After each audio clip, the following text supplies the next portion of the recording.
আমি এই দেশের জন্য ডেঞ্জারাস এটা প্রমাণ করতে চাই, কিন্তু এই জনস্রোত কি এটা প্রমাণ করে?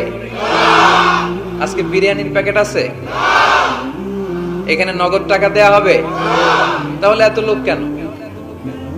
কেন? কোরআনের ভালোবাসায়, ঠিক কিনা? তো এই জন্য কিছু লেবাসধারী লোক আছে যারা আমাদের বিরুদ্ধে কান ভারী করে আর বোঝাতে চায় যে আমরা দেশের বিরুদ্ধে কথা বলি। আমার কোনো আলোচনায় ইউটিউবে কখনো পাবেন যে আমি দেশের বিরুদ্ধে কিছু বলেছি?